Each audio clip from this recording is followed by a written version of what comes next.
ES Hoje, a gente te conecta com a notícia.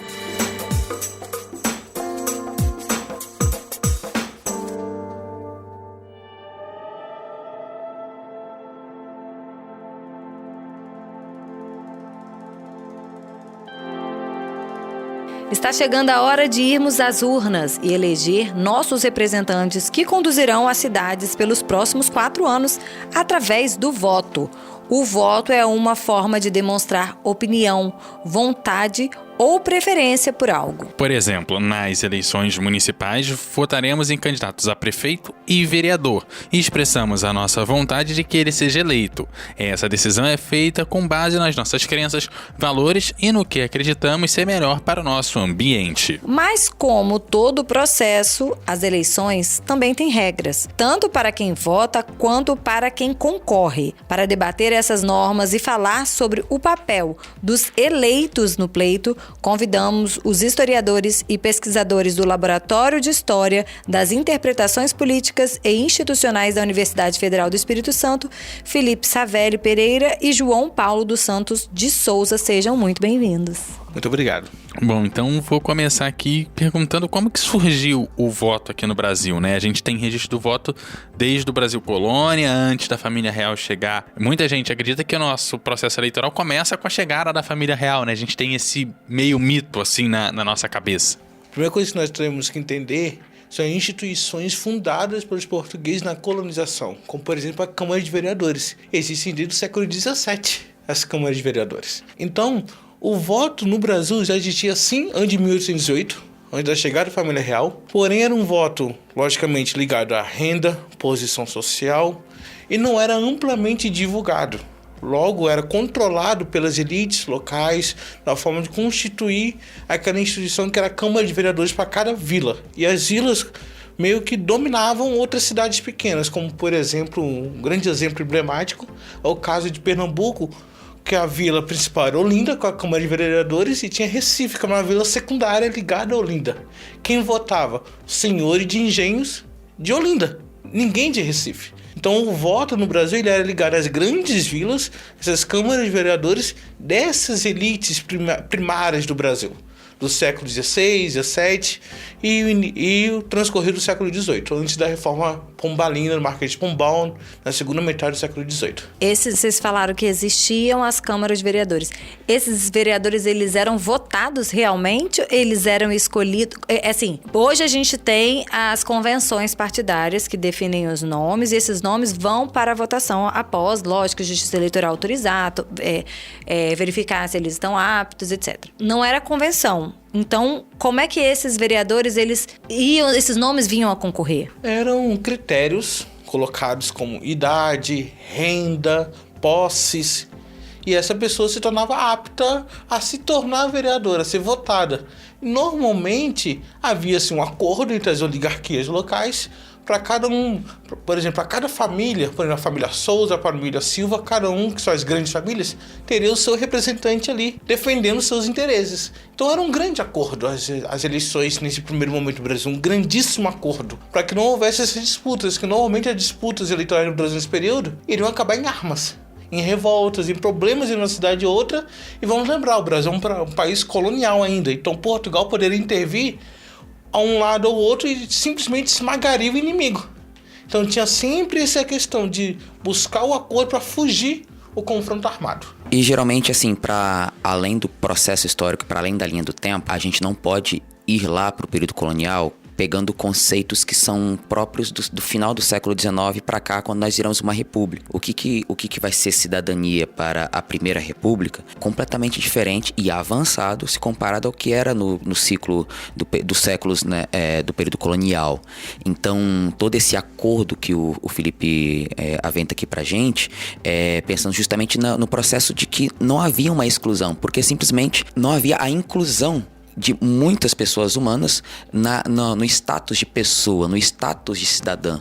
A gente está indo para um universo Brasil colonial em que a maioria dos corpos humanos eram produto. É que eu estou falando nominalmente da escravidão, estou falando dos nativos que eram alheios a qualquer processo de humanização, primeiro, quem dirá para um processo de cidadania. Então, tentar trazer esse conceito assim, saber que esse nosso conceito de cidadania, de uma burocracia, de uma justiça eleitoral, que é uma coisa varguista, é muito século XX. Então, é muito fácil para aquelas elites conseguir construir um processo, já que são muito poucos era tão aqueles que estão limitado ali para quem disputar. tinha esse conhecimento, quem tinha esse poder de fato colocar alguém lá, que era talvez até mais fácil, porque não havia o confronto nem de ideias, né? Porque a pessoa não sabe, não é isso? E você pergunta sobre uma organização partidária, portanto.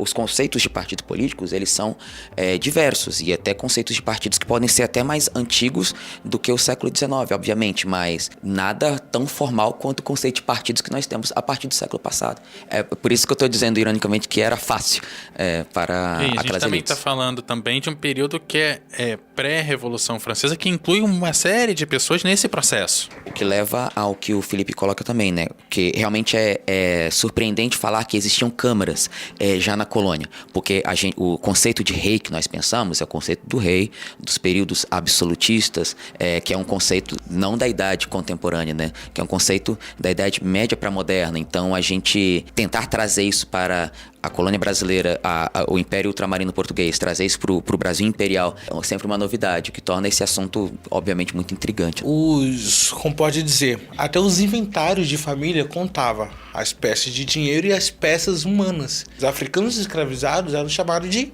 peças. Então você contava as posses da família pela quantidade de peças, as almas que tinham naquela propriedade. Quantas almas tem nessa propriedade? Você contava empregados livres, vamos dizer, trabalhadores livres, escravizados.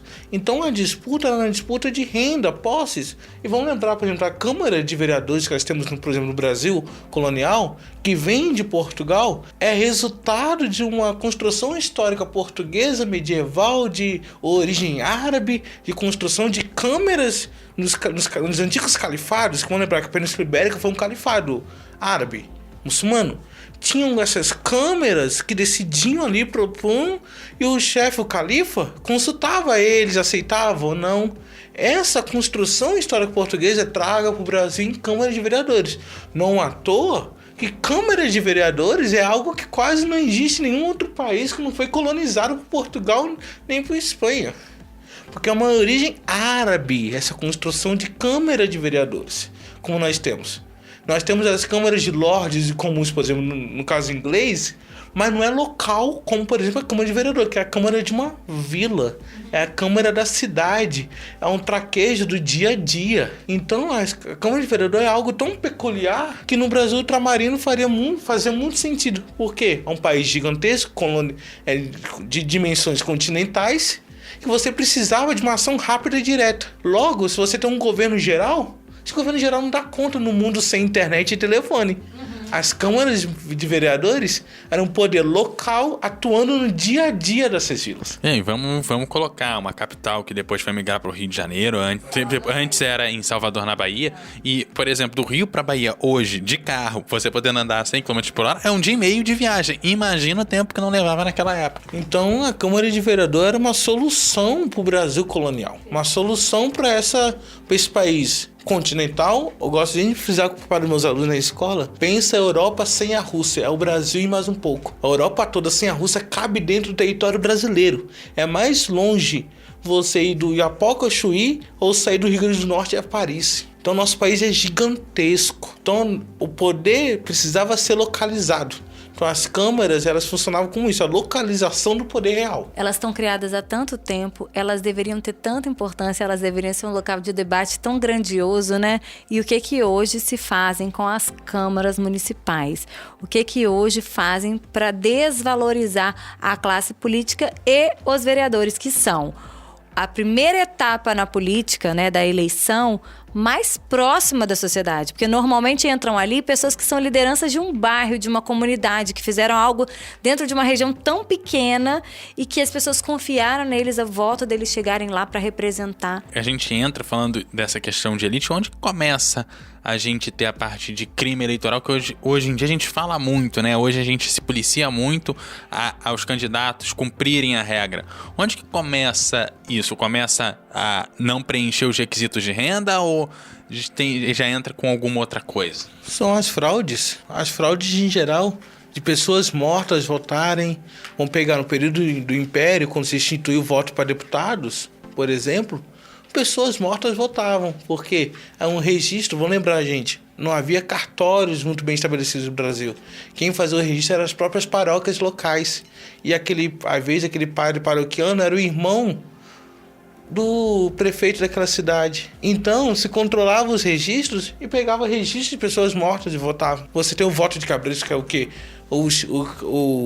O fazendeiro, que é o grande fazendeiro, que tinha os seus trabalhadores, e botava o seu capataz ao lado da urna para vigiar se os seus trabalhadores estavam votando no seu candidato. Isso aconteceu no Brasil até a virada dos anos 30, com a Revolução de 30. Então, assim, esse voto de cabresto, o registro de pessoas mortas, tudo isso já aconteceu no Brasil, vamos falar, por 100 anos. E além do mais, que acabou criando muito essa noção, os resultados eleitorais espetacular da Primeira República, de candidato a presidente eleito com 96% dos votos, eleito com 99% dos votos, candidato a presidente sem concorrente. Por quê? Era um grande acordo nacional e você tinha esse controle dos votos da oligarquia. Vamos lembrar, a oligarquia é o quê? São os poucos, é o grupo dos poucos. Eles controlavam o poder, controlavam o voto. Então, à medida que se descobriam as fraudes, foram se criando as regras para impedir fraudes? Sim, perfeitamente. Mas, para além disso, havia o processo formal e informal. Na Primeira República, o nome formal para esse controle era a Comissão Verificadora, né? Que fazia uma espécie de degola, que era o termo que eles usavam, pegando alguns políticos que venciam eleições, achavam ali algum processo fraudulento e simplesmente vetavam a vitória dessa pessoa. Esse é o mecanismo formal. O que acontecia na prática? Geralmente pessoas que eram eleitas de forma mais legítima possível eram criadas todos os tipos de, perdoe a palavra, tramóias para de fato, retirar, né? E por isso o termo popular degola, para tirar essa pessoa. Então, eu digo essa isso pessoa para... sendo da oposição, normalmente. E eu digo isso para falar, você usa a palavra crime eleitoral. Uma contradição, um dilema de nossos países democráticos, entender que a democracia pressupõe estar alheio ao crime. Mas essa democracia, ela se cria antes de uma forma oligarca, com algumas ditaduras experimentadas pelo nosso país. Então, ainda que haja instituições formais, como a Comissão Verificadora e depois a Justiça Eleitoral, crime eleitoral era praticado pelo próprio Estado brasileiro. O que torna, novamente, muito fácil para as elites manipular essas peças do jogo, ainda que ocorressem alguns casos de resistência, vamos colocar assim. Eu fiquei com uma dúvida. O primeiro poder foi o rei, o rei e rainha, né? Depois, quando a gente começa a pensar nesses poderes, né? Hoje, que já são bem definidos. Executivo, legislativo, judiciário, a igreja, enfim, a advocacia. A primeira casa política foram as câmaras? Sim, de discussões, né? Sim, de debates. não, porque a igreja está no Brasil desde o início. Vamos entender a igreja, principalmente nesse período, século XV, XVI, XVIII, é a igreja política, a igreja atuante, é a igreja que está lutando contra a reforma protestante. Então, a igreja que chega no Brasil, junto com o descobrimento brasileiro, lógico, entre muitas aspas esse conceito, é uma igreja que vai propor a catequese, que vai propor o ensino da língua portuguesa, que era muito importante para você controlar o nativo por meio do idioma. A língua é um instrumento de dominação muito importante. A religião. Então, a igreja, na verdade, assim, a gente concebe a igreja como o primeiro local de opinião política no Brasil, mas até as câmaras surgem ao lado da figura do juiz de paz, que era um juiz de uma cidade onde é que ele julgava os casos da cidade. Então, o juiz de paz surge ao lado das câmaras. Só que tem uma coisinha que surgiu antes, as feitorias, que eram essas alfândegas de controle de mercadoria, de pessoas. Que era muito necessário você controlar quantas pessoas estão entrando nessa vila, estão morando. Então, as feitorias vêm primeiro, né, nessa concentração, Vamos pensar, igreja, feitoria, juiz de paz e câmara. Aí você constrói uma vila colonial. Vou dar um exemplo. As vilas eram construídas do mesmo jeito. Pega todas as cidades antigas. É uma igreja, uma pracinha na frente, o cemitério atrás da igreja, aí na localização a Câmara de Vereadores e o Fórum. Porque as vilas coloniais eram construídas sempre assim. Os poderes se concentravam na praça da cidade. Você pode ver a cidade do interior, são todas assim até hoje. Você pega a Serra Sede, é a igreja, o cemitério de São Domingos. Atrás, isso aí. Essa formação da cidade é a formação dos poderes, que é o poder eclesiástico e os poderes locais. O poder executivo local quase por si só não existia, porque o juiz de paz era o representante do rei. Mas depois foi criado o Santo Ofício, né? O Santo Ofício da igreja e o oficial do rei, que vivia nas grandes vilas, né? Porque você precisava controlar a mineração, desvio de ouro que estava ocorrendo, fraudes na cobrança de impostos. Então o feitor, ao lado do ofício do rei, ganhava esse poder maior, quase como executivos. Mas o executivo no Brasil, ele, vamos dizer, é o mais tardio da constituição dos poderes. E tem um ponto importante que você falou da questão da documentação, que quem documentava as pessoas era a igreja, né? O papel do cartório que a gente conhece hoje era feito pela igreja. No ensino fundamental a gente aprende igreja e Estado, juntos, separados, em guerra, em crise, mas sempre juntos. Na República Brasileira, igreja e Estado são separados com a Constituição de 1891, que é a nossa primeira Constituição republicana. A gente acha a igreja realmente separada do Estado?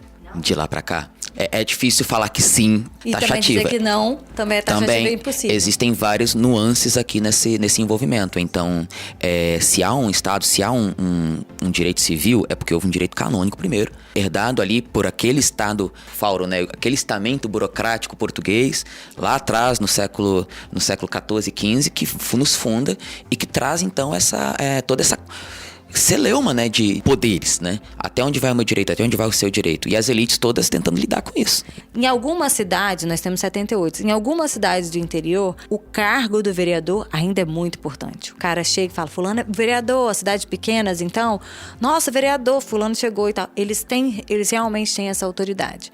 Na região metropolitana, a gente já vê uma desvalorização maior. Mas eu acho interessante a gente trazer essa história para que os capixabas, os brasileiros, porque podcast é mundial, né? As pessoas que nos ouvem entendam a Câmara de Vereadores é um dos primeiros poderes, um dos primeiros espaços de discussão.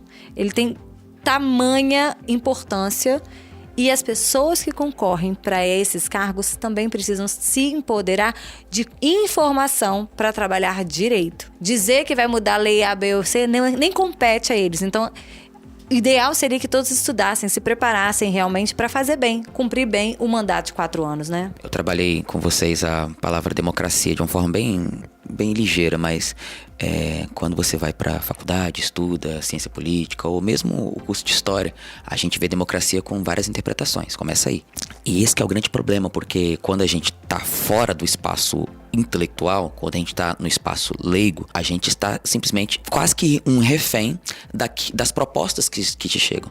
E ninguém melhor que os políticos a saber a importância que uma eleição municipal tem. Qualquer jornal brasileiro vai estar falando da eleição municipal como um ensaio para a eleição, né, geral. Primeiro para a próxima eleição. Vocês já devem ter falado isso diversas vezes em vários artigos. Coluna. Então, isso vai nos levar até em outros pontos aqui do assunto, quando a gente vai falar de segundo turno, quando a gente vai falar dos partidos que estão organizados, de como está Cariacica, Serra, Vitória, etc. Para a população que só tem tempo de trabalhar, esse que é o grande desafio. Quem tem esse papel? Os candidatos têm esse papel de trazer a sua melhor proposta. E a maioria deles vão trazer, na verdade, uma melhor imagem de si mesmo. Se eu sou um candidato, eu não sou idiota, eu quero me eleger. O que eles querem vender, né? Exato.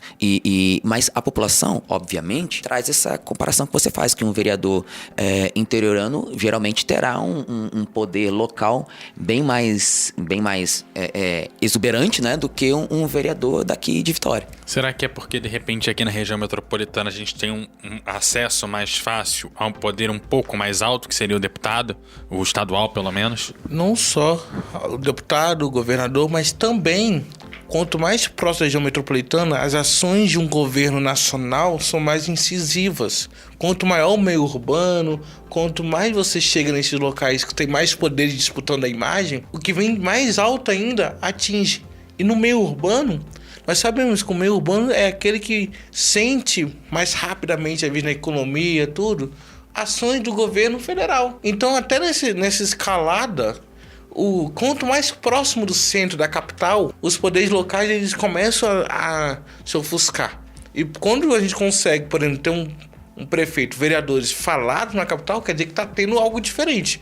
Bom ou ruim, estão fazendo alguma coisa, porque estão gritando aos olhos. Porque muitas das vezes, se você chegar na maioria da população, eles não sabem quem são os seus vereadores atualmente. Porque também muitos deles viram secretários, aí pede licença, vê o primeiro suplente, aí se o primeiro suplente dá licença médica há 2 anos, vê o segundo suplente, muda, aí vem um processo, como aconteceu em Cariacica no último ano. 4 perderam o mandato, aí veio outros 4 que vão ter que concluir o mandato, então... O povo não sabe quem são os vereadores. No máximo, aquele que é mais politizado, aquele que conhece o vereador do seu bairro ali, vai conseguir saber quem é o vereador.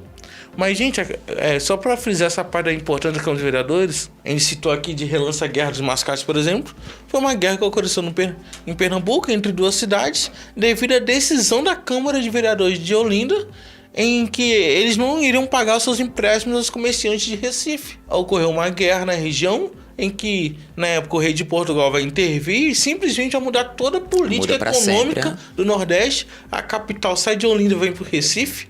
É um marco no Brasil porque você tira a única cidade importante que havia na época no Brasil, no interior. A única cidade importante que não era litorânea era Olinda, porque a região de Vila Rica não era nada ainda, Ouro Preto, Minas Gerais, ainda não estava crescendo. Você tira a única cidade grande do interior, bota lá no litoral, muda a política de cana-de-açúcar no Nordeste, que até hoje é um motor de economia, simplesmente por causa de uma decisão de Câmara de Vereadores. Então o poder local é muito importante. Um exemplo mais precário do ponto de vista econômico, talvez, vou falar isso como uma anedota, se vocês me permitem. A Serra Colonial, ela é, para todo historiador e trovador da Serra, a gente fala que são 4 vilas. São João de Carapina, Reis Magos, aí falam da casa dos meus avós lá, chamada Putiri, que é uma rocinha bem escondida, atrás de Serra Sede, e Queimado. Existem pedrinhas lá que são como se fossem marcos fundadores dessas 4 vilas, todas elas com suas igrejas católicas, com seus espaços e tudo mais. A geografia da Serra e a economia da Serra mudou drasticamente. Reis Magos não é centro de nada. São João de Carapina foi um centro há algum tempo. Então muda-se todo o centro político e centro econômico da Serra. Mais precisamente Queimado, que entrou numa espécie de guerra, né? A insurreição de Queimado, que é rememorada pelo Serrano hoje, no século XXI. Tudo que existia em Queimado foi lançado a esquecimento, por isso aquela ruína.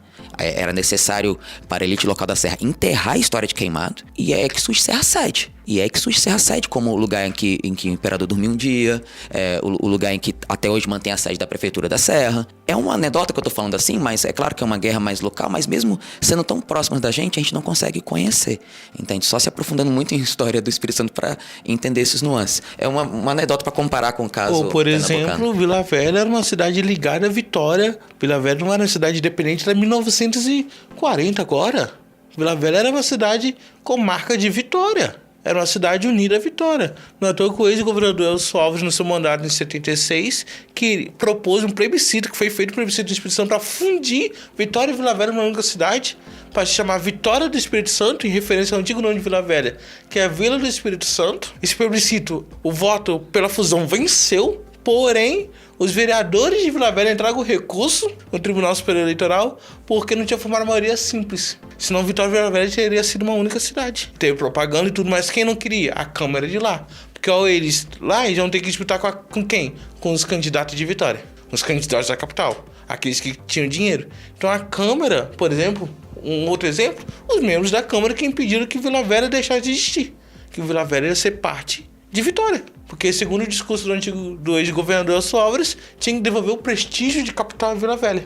Não é à toa que é por esses motivos que ele deu o terreno da UVV pro dono da UVV, que era colega dele e tudo, para fundar o UVV, porque tinha esse plano de fundir Vitória e Vila Velha. Crimes eleitorais mais recorrentes, quais são que a gente pode pontuar? Nós temos... Vai a primeira coisa, né? Por que surge essa noção de crime eleitoral? Até a noção de crime eleitoral, porque, em primeiro lugar, na democracia, no Brasil, a nossa democracia é uma democracia plural, universal, garante direito a todas e todos. Só que aí vem aquela questão também da importância do nosso direito também de reconhecer, de tratar os desiguais como desiguais. Que é o quê? Buscar equalizar a vida aqui. Logo, você precisa equalizar a disputa eleitoral. Porque sempre foi marcado que o candidato que tem mais dinheiro, a probabilidade de ser eleito é muito maior do que aquele que não tem dinheiro. Logo, você precisa tentar criar mecanismos para equalizar essa disputa. Dentre eles, não pode mais ter outdoor, você coloca limitação de tamanho daquelas plaquinhas que você pode colar na grade da sua casa. Não pode mais o jingle rolar na cidade sem o candidato estar perto do carro de som. Uma distância, não pode, isso é crime, porque aquele candidato que tem dinheiro para botar vários carros de som, bota os carros de som para rodar pela cidade com o seu jingle, agora não pode mais. Gente, vocês denunciem se a música estiver perturbando. Primeiro que poluição sonora é crime também, mas se você está vendo que o carro tá rodando aí e o candidato não está, é só olhar na rede social, a gente sabe exatamente onde que ele tá. Ué, e se passar o carro na rua enquanto a gente estiver gravando, perde meu voto. Vai perder. Mas é isso, porque não pode, porque você precisa equalizar a disputa. Então a noção de crime eleitoral foi o quê? Quando você infringe normas que te dão vantagem sobre o outro concorrente. Então a noção de crime eleitoral surge a partir disso. A busca pela equalização na disputa eleitoral e nisso, porque vamos lembrar, o Brasil, por exemplo, seu primeiro senador negro eleito foi em 94 com o Paim. O primeiro eleito foi Abdias Nascimento em 1990. O primeiro deputado federal indígena do Brasil, Cacique Juruna, em 1982. Olha, a primeira deputada federal eleita, Benedita da Silva. Olha isso nos anos 90. O primeiro governador ali da história do Brasil, Albino de Azeredo. Único, Alceu Colares. Os dois primeiros em 1990. Então, para buscar equalizar, tirar essas desigualdades sociais que existem na nossa história eleitoral, foi se criando essas normas para poder tentar brecar aqueles que a gente sabe que têm os seus privilégios. Então vai desde as cotas internas de partido para negros e mulheres, a chapa que tem que lançar com número mínimo, desde tempo de campanha referido ao seu partido, porque às vezes vinha aquela pessoa riquíssima pelo seu partido sozinho, bancava tudo e conseguia se eleger, passando por cima de outras organizações que às vezes tinha gente que não tinha tanto dinheiro, mas estava organizado. De uma forma resumida, tudo que dá vantagem se torna crime. Vantagem indevida. Sobretudo que pode ser comprada com essa vantagem. Tipo isso. Perfeito. Para aqueles que... ficou muito popularmente falado, né, principalmente no governo do Bolsonaro, aquela ideia de jogar nas 4 linhas. E o debate político sempre foi quem estava indo contra as instituições. Ou se isso era só um exagero. Essa era a dúvida que pairava e que polarizou e polariza ainda o Brasil. Não vamos aqui, mas se falar das regras do jogo, como jogar nas 4 linhas, existe a resolução do TSE, que é número 23.610, né, editada em 2019, e ela sim reúne literalmente as regras do jogo político. Por que isso importa? Porque hoje em dia, sabe, Felipe, pra gente...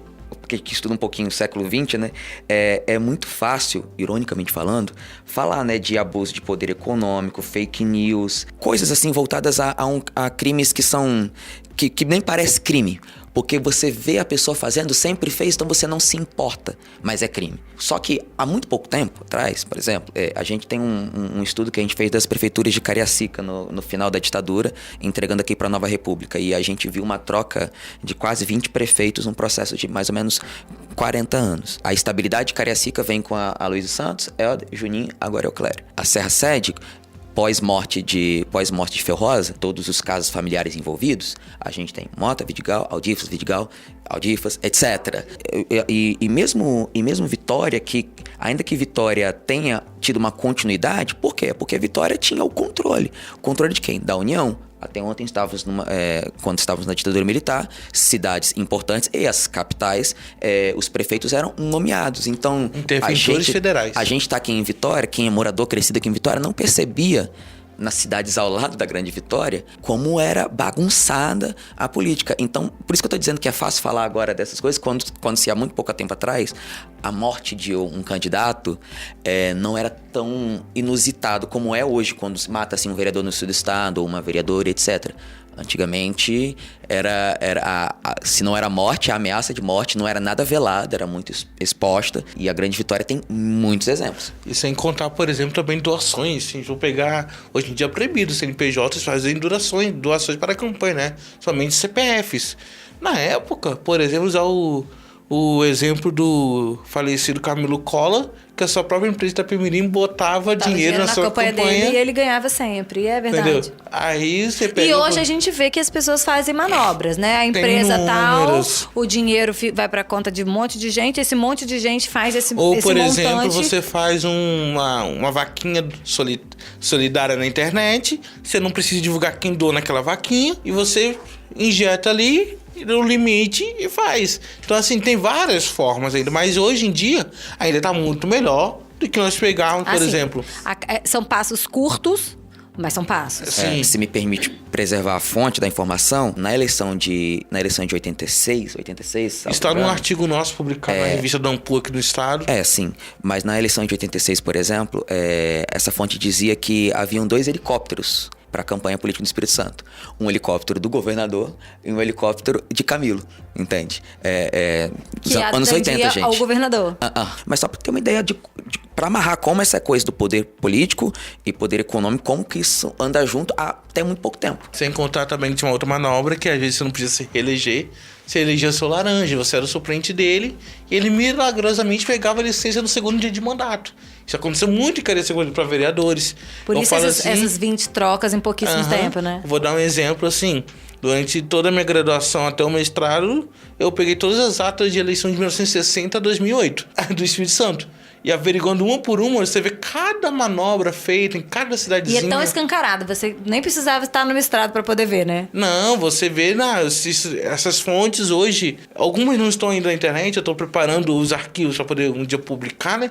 Mas algumas estão no arquivo do TRE virtual, você vê lá as trocas, assim, candidato tal pedindo licença no ato da posse. Ele tomava posse, pedia licença, o outro candidato que tinha sido eleito da outra vez, que não podia mais se reeleger, assumia lá, bonitão. Ou às vezes...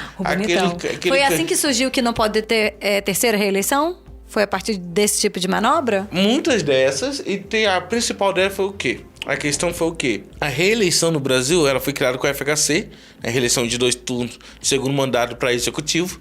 Para legislativo não há limite. Por exemplo, o Edson Nogueira em Cariacica é vereador há 7 ou 8 mandatos já. Ivan Carlini em Vila Velha não foi só vereador em, acho que 5 mandatos seguidos, como também foi o presidente da Câmara em todos os mandatos. E tem o caso do Dr. Hércules, que fez aqui pro nosso deputado estadual, ele fez o regimento interno depois da ditadura, e tava lá até outro dia, né?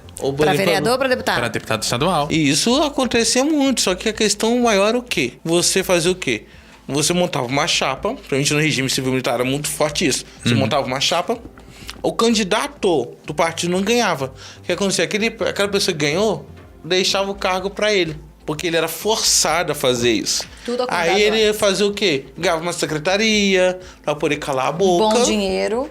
Para poder o outro candidato vir. Então começou o quê? A criar limite de datas de prazo, você pedir licença para concorrer. Começou a criar essas datas, limites também para poder tentar engessar. E uma das coisas mais gritantes que nós já vimos em eleições e crimes eleitorais também é a própria questão da ligação de pessoas politicamente expostas na organização da eleição. Por exemplo, a gente sabe muito bem, pessoas que são politicamente expostas não podem ser mensadas, não podem estar envolvidos.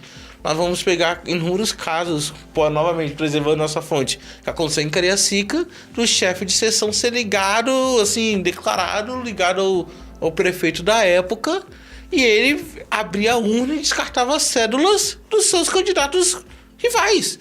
E trocava ela por voto nulo. Por isso que também criou a noção de que voto nulo, tô votando no candidato que tá ganhando. Porque essa manobra era feita nas nossas urnas. Então a urna eletrônica veio muito para cortar essa questão. Sem contar também o emblemático caso no Espírito Santo, da eleição para prefeito de 88 que aconteceu em Vila Velha, em que o candidato com mosquito foi eleito prefeito.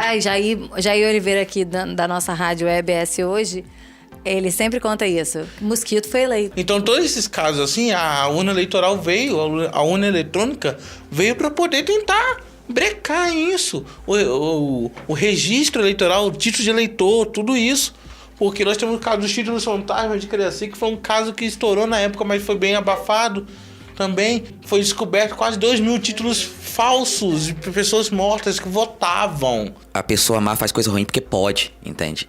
Então, quando Existe ela, uma brecha. quando ela tem esse poder econômico, esse poder político, ela simplesmente vai dar um jeito de fazer. E ainda que ela saiba que hajam consequências, essas consequências são medidas, são calculadas. É como se fosse o recall de um político está na capacidade dele de agir, desculpe os termos, agir entre o bem e o mal, sabendo que no final as coisas deem certo pra ele. Por que eu tô dizendo isso? Na eleição de 2002 explodiu no Nordeste problemas muito sérios de algumas blitz da Polícia Rodoviária Federal em redutos 2022. políticos. Em 2022. Isso é ontem, literalmente. E a gente tá falando de casos dos anos 80, dos anos 90. Nos anos 90 havia muita coisa no Rio de Janeiro também, voltada pra questão de fraudes daquelas urnas, né, em cédulas ainda. Cédulas de papel. A urna é um divisor de águas, de fato. Mas por mais que a gente fale, você fale muito bem, nós temos que denunciar. Nós, enquanto cidadãos, temos o direito e o dever de denunciar. Mas como nós não temos muito tempo, geralmente, e nem muito conhecimento, e nem muita capacidade de perceber as coisas acontecendo ao nosso redor, existem autoridades para fiscalizar as eleições o tempo inteiro. A gente precisa o quê? Antes de acreditar nelas, tentar entender como elas funcionam, para saber se de fato elas são eficazes, como eu acredito que são, como porque eu checo, eu verifico a todo tempo. A Justiça Eleitoral é uma instituição criada que vai fazer 100 anos agora, na próxima década de 30 que vem, entende? E ela tem todo um acúmulo de experiências que a gente precisa saber valorizar. A gente conversa um pouco mais sobre a história da urna eletrônica, os cargos eletivos, os cargos majoritários e também os cargos aí que tem o voto de legenda. A gente conversa isso no próximo programa e também a gente vai continuar com os dois aqui no próximo episódio para entender um pouco mais sobre as eleições nas nossas cidades aqui no Espírito Santo. Vou agradecer aos dois pela presença nesse episódio. Já convido pro próximo a galera que tá ouvindo a gente também. Obrigado. Eu agradeço também Felipe e João, porém, vocês fiquem aí que no próximo episódio a gente vai continuar essa conversa com eles dois, porque é muito importante a gente estar aqui, véspera de eleição, precisamos ficar muito bem informados. Se ouvir tem edição de Eduardo Couto, texto e produção de Carol Boeri, apresentação e direção de jornalismo de Daniele Coutinho. Até a próxima. Até a próxima, pessoal.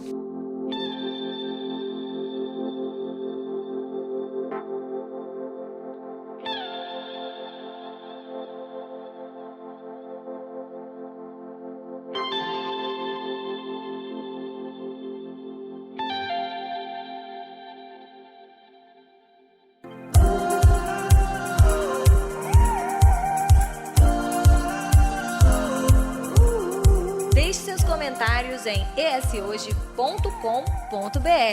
É lá que você se mantém informado todos os dias. Nos siga também nas redes sociais e em nosso canal do YouTube, @eshoje.